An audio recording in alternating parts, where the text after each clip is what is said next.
Kami dari Universitas Muhammadiyah Fakultas Lingkungan dan Pendidikan.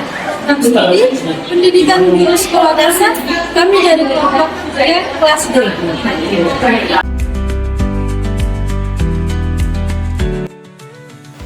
Adapun tujuan pembuatan video ini yaitu untuk memenuhi tugas mata kuliah Pendidikan Konservasi dan Pendidikan Lingkungan Hidup dengan dosen pengampu Bapak Ahmad Yani SPDM SI. Adapun topik pembahasan kami yaitu yang pertama pengertian kepadatan populasi manusia, kedua jenis-jenis kepadatan populasi manusia, ketiga faktor-faktor yang menyebabkan kepadatan populasi manusia, 4. Dampak kepadatan populasi manusia, dan yang terakhir yaitu upaya untuk mengatasi kepadatan populasi manusia.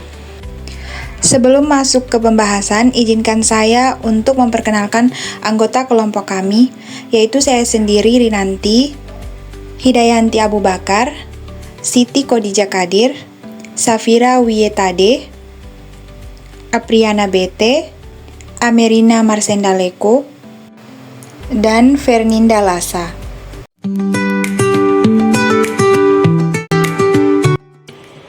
Pengertian kepadatan populasi manusia.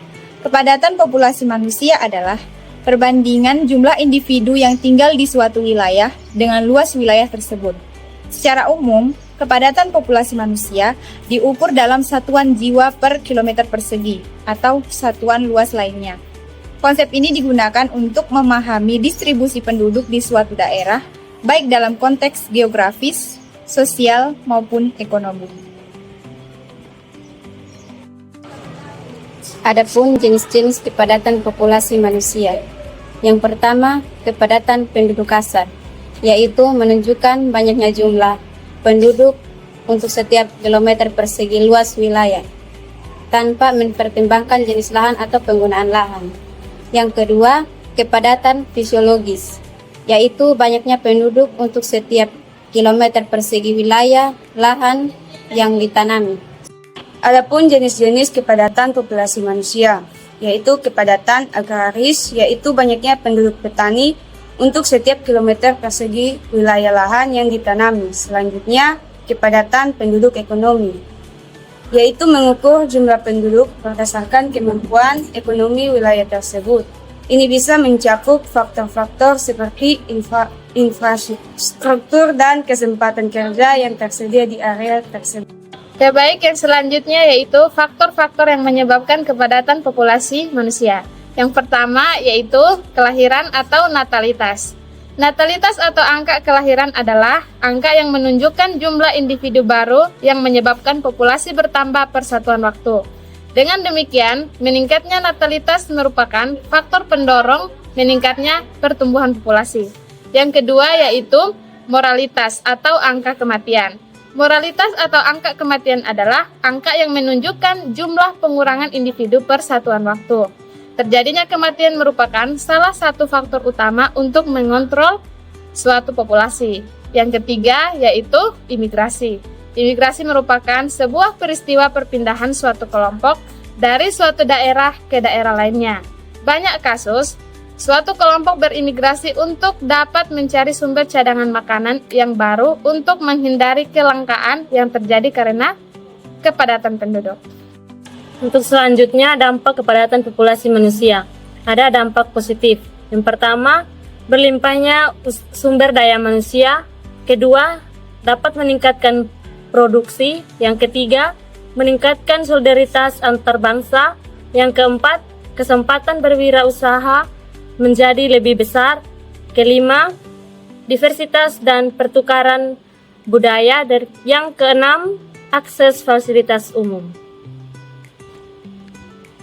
Selanjutnya dampak negatif. Yang pertama, persaingan lapangan kerja. Yang kedua, persaingan untuk mendapatkan pemukiman. Yang ketiga, meningkatnya jumlah kemiskinan. Yang keempat, rendahnya kesempatan pendidikan. Yang kelima, kerusakan lingkungan. Yang keenam, tekanan pada sumber daya alam. Yang ketujuh, penyebaran penyakit. Yang kedelapan, masalah kesehatan mental. Selanjutnya adalah upaya untuk mengatasi kepadatan populasi manusia. Yang pertama adalah program keluarga berencana atau KB. Program KB bertujuan untuk menekankan laju pertumbuhan penduduk dengan mendorong keluarga memiliki jumlah anak yang ideal, biasanya 2 anak. Yang kedua adalah transmigrasi. Transmigrasi adalah program pemindahan penduduk dari daerah padat ke wilayah yang lebih jarang penduduknya. Yang ketiga adalah menetapkan undang-undang perkawinan yang di dalamnya mengatur serta menetapkan tentang batasan usia nikah. Yang keempat adalah pemerataan pembangunan dan lapangan kerja. Pemerataan pembangunan infrastruktur dan penciptaan lapangan kerja di daerah pedesaan atau wilayah yang kurang berkembang dan mengurangi urbanisasi yang berlebihan ke kota-kota besar. Baik, untuk selanjutnya yaitu upaya untuk mengatasi kepadatan populasi manusia yang nomor 5, yaitu meningkatkan kualitas pendidikan.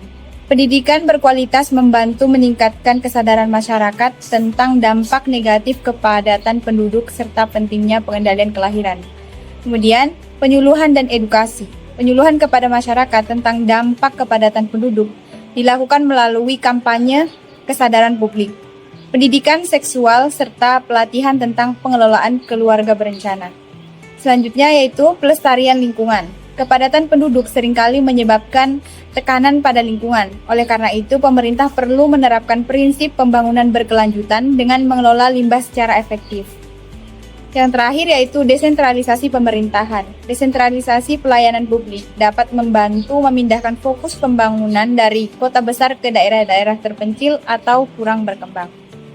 Jadi kesimpulannya ialah diperlukan upaya terpadu seperti program keluarga berencana, transmigrasi, pemerintahan bangunan, pendidikan, dan penyuluhan masyarakat untuk mengelola kepadatan populasi dalam kesejahteraan bersama. Saran kami adalah marilah kita sebagai warga Indonesia yang baik ikut andil dalam program-program pemerintah mengenai permasalahan kepadatan populasi manusia. Karena jika dibiarkan begitu saja, sikap kita acuh tak acuh maka akan berdampak fatal bagi negara kita yang nantinya akan merugikan generasi anak cucu kita.